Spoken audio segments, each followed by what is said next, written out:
Hi, Acacia friends. We only have 5 chapters left in our book, Charlotte's Web. Today I'm going to read chapter 18, and the title is The Cool of the Evening. In the cool of the evening, when shadows darkened the fairgrounds, Templeton crept from the crate and looked around. Wilbur lay asleep in the straw. Charlotte was building a web. Templeton's keen nose detected many fine smells in the air. The rat was hungry and thirsty. He decided to go exploring. Without saying anything to anybody, he started off. "Bring me back a word," Charlotte called after him. "I shall be writing tonight for the last time."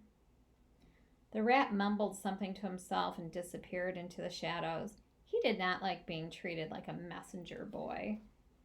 After the heat of the day, the evening came as a welcome relief to all. The Ferris wheel was lighted now. It went round and round in the sky and seemed twice as high as by day. There were lights on the midway, and you could hear the crackle of the gambling machines and the music of the merry-go-round and the voice of the man in the Beano booth calling numbers. The children felt refreshed after their nap. Fern met her friend Henry Fussy, and he invited her to ride with him in the Ferris wheel. He even bought a ticket for her, so it didn't cost her anything. When Mrs. Arable happened to look up into the starry sky and saw her little daughter sitting with Henry Fussy and going higher and higher into the air, and saw how happy Fern looked, she just shook her head. My, she said. "Henry Fussy! Think of that!" Templeton kept out of sight. In the tall grass behind the cattle barn, he found a folded newspaper. Inside it were leftovers from somebody's lunch, a deviled ham sandwich, a piece of Swiss cheese, part of a hard-boiled egg, and the core of a wormy apple. The rat crawled in and ate everything. Then he tore a word out of the paper, rolled it up, and started back to Wilbur's pen. Charlotte had her web almost finished when Templeton returned, carrying the newspaper clipping. She had left a space in the middle of the web. At this hour, no people were around the pig pen, so the rat and the spider and the pig were by themselves. "I hope you brought a good one," Charlotte said. "It is the last word I shall ever write." "Here," said Templeton, unrolling the paper. "What does it say?" asked Charlotte. "You'll have to read it for me."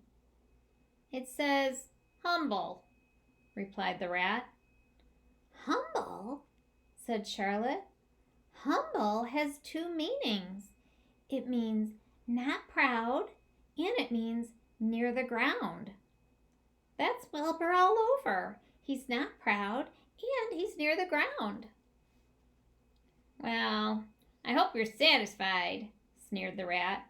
"I'm not going to spend all my time fetching and carrying. I came to this fair to enjoy myself, not to deliver papers." "You've been very helpful," Charlotte said.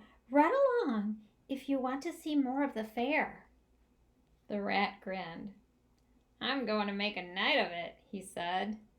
"The old sheep was right.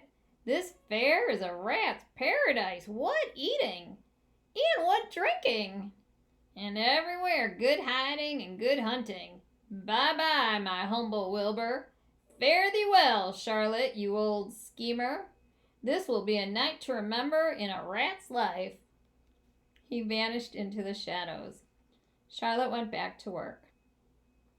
It was quite dark now. In the distance, fireworks began going off, rockets scattering fiery balls in the sky. By the time the Arables and the Zuckermans and Lurvy returned from the grandstand, Charlotte had finished her web.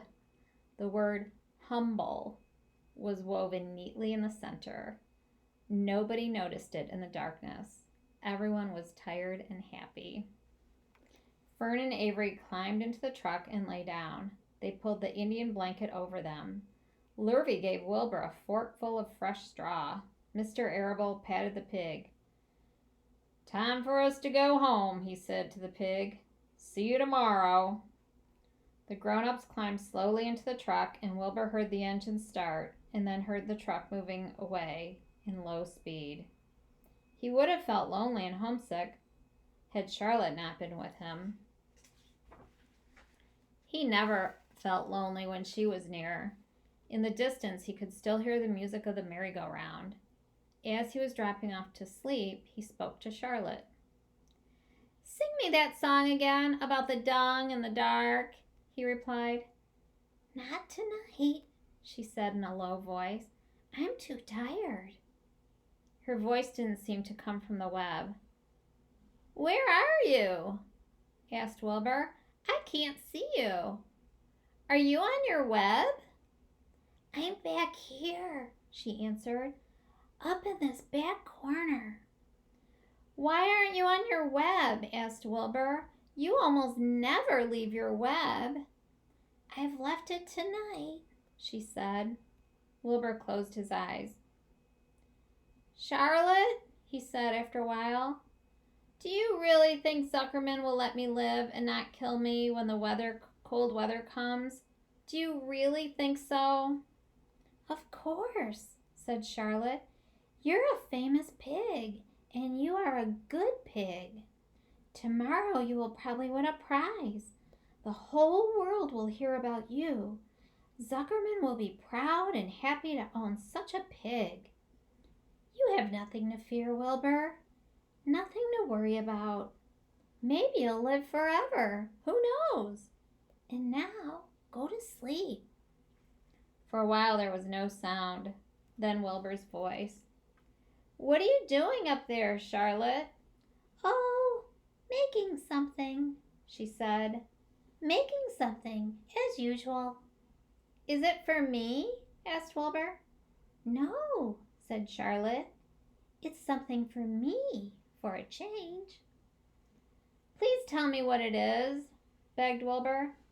"I'll tell you in the morning," she said. "When the first light comes into the sky, and the sparrows stir and the cows rattle their chains, when the rooster crows and the stars fade, when early cars whisper along the highway, you look up here and I'll show you something. I will show you my masterpiece." Before she finished the sentence, Wilbur was asleep. She could tell by the sound of his breathing that he was sleeping peacefully, deep in the straw. Miles away at the Arable's house, the men sat around the kitchen table, eating a dish of canned peaches and talking over the events of the day. Upstairs, Avery was already in bed and asleep. Mrs. Arable was tucking Fern into bed. "Did you have a good time at the fair?" she asked as she kissed her daughter. Fern nodded.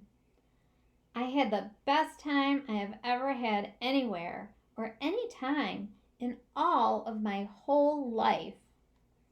"Well," said Mrs. Arable, "isn't that nice?"